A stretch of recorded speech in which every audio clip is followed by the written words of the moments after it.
Continuamos con su enlace semanal y ahora vamos a hablar de medicina y en lo particular tengo un especialista que yo realmente no sabía, no conocía de esa área de la ciencia de la salud y se trata de un cirujano oncólogo de cabeza y cuello, que para mí es nuevo. Y justamente vamos a compartir con el doctor Martín Bretón. Buenas noches, doctor, ¿cómo está usted?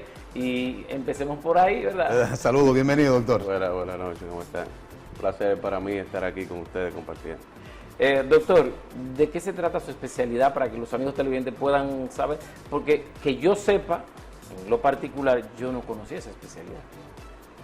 Sí, bien, dentro de la parte de la medicina existen ya subdivisiones, es decir, que todas las áreas ya se van subdividiendo con el tiempo. Esta fue una especialidad que se creó a través de los otorrinos, los cirujanos generales, los cirujanos maxilofaciales y ya las demás especialidades que también se involucran, como los oncólogos, los patólogos, los radioterapeutas. Entonces fue con la finalidad de, según se dice, fue una super especialidad por la parte de complejidad que existen en la cabeza y el cuello. Es donde se unifican todas las especialidades que ya, como antes le comenté, para el tratamiento ya tanto quirúrgico como terapéutico de los pacientes que padecen ya esa enfermedad. Oncología, siempre pensamos en cáncer. Sí, la parte oncológica siempre es de cáncer, vamos a decirlo así. Pero el tema es que también las personas escuchan la palabra cáncer y entienden que es muerte. Entonces ya se enfocan como, tengo cáncer, me voy a morir. Evidentemente siempre todo va a depender de la etapa en la que se encuentre, si está iniciando y evidentemente el tipo histológico o la patología que es. Eso es algo que hemos tratado, vamos a decir, todo lo que trabajamos en el área oncológica, de ir mejorando. Ya, por ejemplo, la parte de cabeza y cuello, como usted mencionaba, es algo que no se difunde en los medios, es algo que las personas no saben. Entonces ya en la mayoría de los casos en República Dominicana llegan en etapas avanzadas. ¿Por qué? Porque no tienen la información necesaria y tampoco se hacen las prevenciones necesarias para, evidentemente, prevenir y también poderlo manejar a tiempo. ¿Cómo una persona, un paciente, sabe, cómo puede determinar que requiere de ir donde ese especialista y así no tener que ir donde otro médico? Evidentemente siempre vamos a presentar diferentes lesiones o diferentes características y siempre va a depender del sitio donde se encuentre. Por ejemplo, en la mayoría de los casos, pacientes que presenten alguna disfonía, vamos a decir ronquera o dificultad en la voz o dificultad para tragar y alguna molestia en un diente, en la mandíbula, en el cuello, un abultamiento, en el tiroides también. Entonces van recurriendo a diferentes especialistas. Como ya se había mencionado, ya también como dependemos de múltiples áreas que la tratan, entonces, por ejemplo, mayormente inicialmente llegan donde un otorrino, o donde un cirujano general, o donde un cirujano maxilofacial, o donde un dentista en algunos de los casos. Entonces sí, ya es como nosotros manejamos todos los complementos, seríamos ya, vamos a decir, el último escalón donde una persona tal vez pensaría ir. Porque en muchos de los casos también las patologías benignas, que no son cancerígenas, se tratan y en algunos casos también son enfermedades que aunque no son, vamos a decir, metastásicas, son bastante agresivas.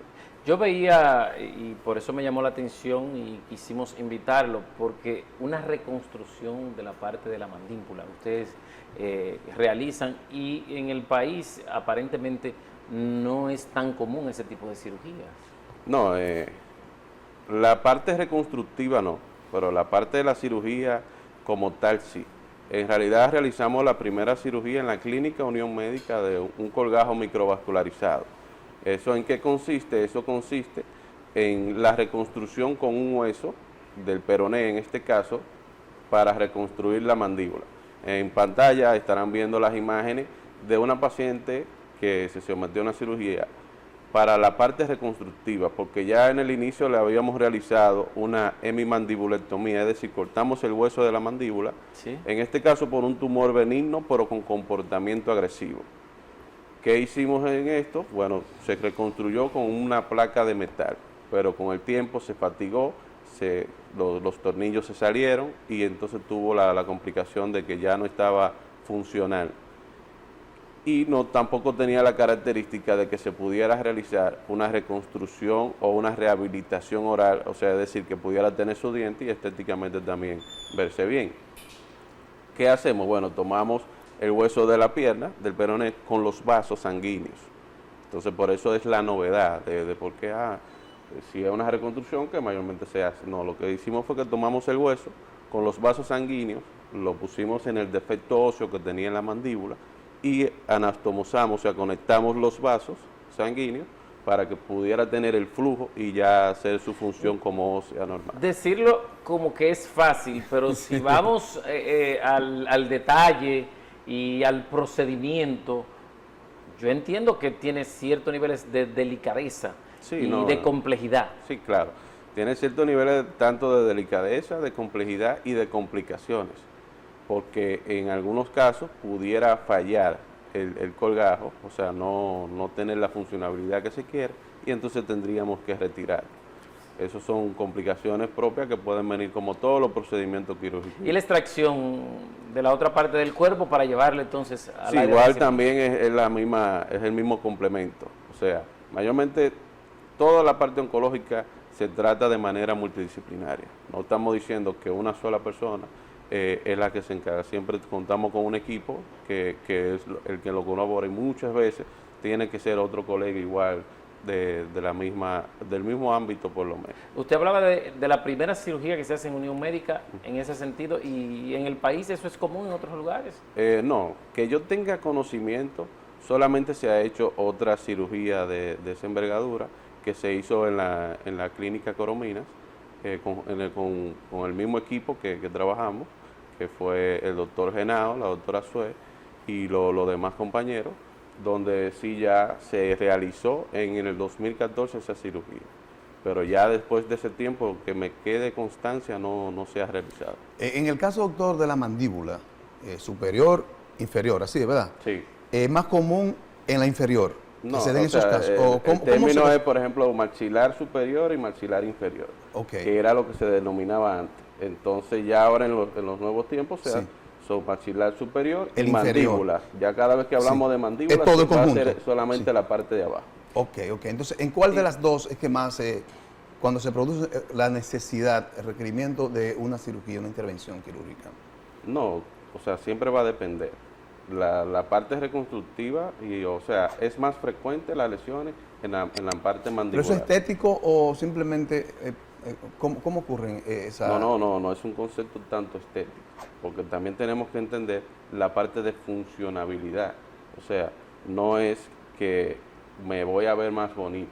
Lo que se quiere ver, sí, evidentemente es el complemento tanto de la estética como también de la parte funcional. Porque si fuera simplemente estético, bueno, ya con la placa de reconstrucción, estéticamente te ves bien. Sí. ¿Por qué? Porque te da la proyección que se necesita para la cara. Pero funcionalmente no vas a estar teniendo la parte de la mordida, los dientes, y estéticamente si sonríe no va a ser. La parte de recuperación, Ajá. sería interesante saberla, qué tan larga es. Otro detalle, los costos. Bueno, me parece de alguna manera u otra, este tipo de cirugía donde intervienen varios especialistas, entonces debe ser costoso. Sí, evidentemente, como la mayoría de los procedimientos quirúrgicos que son de alta complejidad, no solamente por el personal también que se utiliza, sino también los equipos que utilizamos, porque es una cirugía sumamente delicada. Y siempre va a depender de la variable. Sí, en términos económicos se pudiera considerar que es costosa por todas las intervenciones que se necesita, la preparación y el tiempo quirúrgico, porque en algunos de los casos se dura aproximadamente de 7 a 12 horas en el procedimiento quirúrgico. La parte, los seguros médicos, ¿hay alternativas para costear? La mayoría es que tenemos el problema de los seguros médicos, es que muchas veces en los procedimientos quirúrgicos, que en este caso también sería, vamos a decir, preventivo, ellos no tienen la totalidad de la cobertura y en muchas veces también lo que cubren no es sustancial. Entonces sí se busca la manera, evidentemente, de que el seguro pudiera cubrir, pero por eso hemos estado constantemente con el término de las aseguradoras, porque en su talonario no incluye la parte quirúrgica, pero sí, por ejemplo, en un cáncer no te incluye el procedimiento quirúrgico, un ejemplo.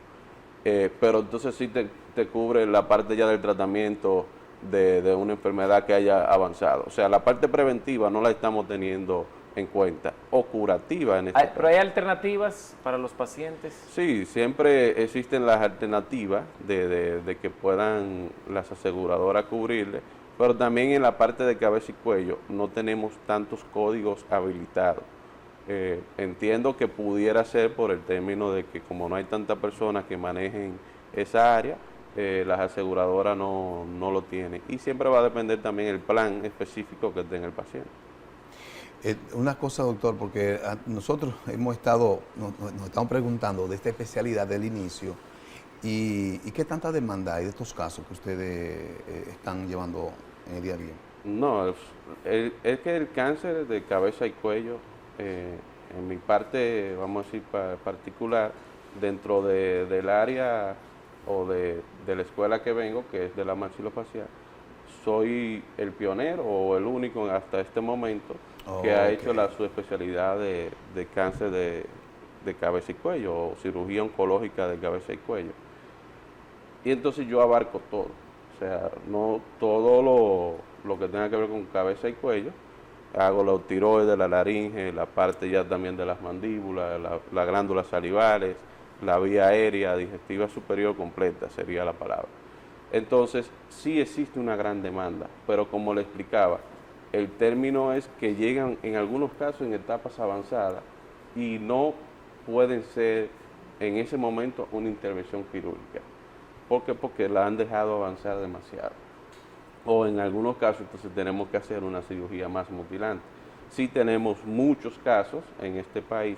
Una, porque los cánceres de cabeza y cuello son relacionados al tabaco y al alcohol, y ahora también al virus del papiloma humano. Entonces, aquí la mayoría de personas, aunque uno no lo vea ya tan común en la calle, porque nosotros andamos, vamos a decir, conduciendo, o ya en los lugares, los restaurantes no permiten que se fume adentro, pero sí ya sabemos que el tabaco y el alcohol aquí tienen un efecto muy importante. Doctor, sería importante saber, porque cuando nos hablan de cáncer, y usted ahorita al inicio pues dijo algo, pero de manera superficial, todo el mundo entiende que es una sentencia de muerte. ¿Qué tanto es así? Y si yo logro tener alternativas, y cómo yo puedo prevenir, qué hacer Sí, como ciudadano. No, lo que pasa es que el término de cáncer la gente escucha acá por lo mismo, porque llegan en una etapa muy avanzada. Para mí el cáncer, algo también que yo le digo a mis pacientes para que entiendan un poquito mejor, es como la hipertensión y la diabetes. Son enfermedades crónicas que tenemos que tenerla controlada. Si una hipertensión se descontrola, te puede llegar a morir. Te puede pasar un infarto o en su defecto cualquier trombo y te mueres. ¿Por qué? Porque no la tienes controlada. O sea, ¿el cáncer se puede controlar? El cáncer, eso es lo que se busca, es controlarlo, y evidentemente lo que las personas llaman como libre de enfermedad, y entonces se olvidan de seguir con el seguimiento. ¿Por qué? Porque ya estamos predispuestos. O sea, no es que vas a usar un medicamento la vida entera, pero para eso tenemos diferentes medicamentos para cada etapa específica.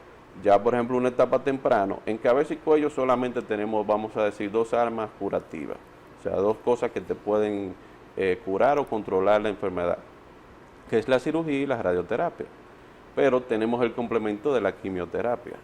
Entonces, ¿qué necesitamos? Bueno, si un paciente se puede operar y quedó bien libre de enfermedad por el reporte histopatológico o en su defecto tiene características que necesita el tratamiento de radioterapia, es un complemento y la controlamos, se le da un seguimiento. Por eso digo, depende de cada etapa. Yo puedo como paciente periódicamente realizar algún tipo de chequeo que pueda prevenir para llegar a tiempo, como usted dice. Claro, por ejemplo, la parte dental, nosotros usualmente no acudimos a nuestro chequeo, por lo menos cada 6 meses una limpieza, que nos verifiquen, o si tenemos algo, mira, tengo unas llaguitas o unas lesiones que han pasado más de 15 días, no han mejorado, lo que me han empeorado, entonces ya es algo que te está diciendo que tienes que irte a chequear. Por ejemplo, las mujeres cuando van al ginecólogo le indican su sonografía, su mamografía, le chequean la tiroides, toda la parte, pero las mujeres lo hacen ya cada año y van y se hacen su papá Nicolau y cosas. Por eso en muchos de los casos en las mujeres las enfermedades se previenen, o se detectan más temprano. Pero un hombre es muy difícil que vaya y que me voy a hacer una sonografía anual del tiroides, a ver las hormonas. Ya se está... Sí, pero ya por ejemplo se está impulsando la parte de la próstata. Mira, después que pasa eso, si te da, tienes que chequearte la próstata. Pero la mayoría de los hombres no lo hacen. Un mensaje final, doctor, a los amigos televidentes. El cáncer a tiempo se puede controlar, se puede curar, tiene un mejor manejo. Favor, si tienen alguna lesión o algo que le incomoda, no dejen de visitar al médico y externarle su preocupación sobre qué le preocupa y qué no le preocupa. Y si tienen lesiones que pudieran ser de características, que puedan ser malignas, entonces con más razón aún para darse un chequeo más a tiempo y más seguido. Bueno, gracias al doctor doctor Martín Bretón. Gracias claro a ustedes, muchas gracias. Bueno, nosotros vamos a una pausa comercial y al retorno seguimos con más de su espacio Enlace Semanal.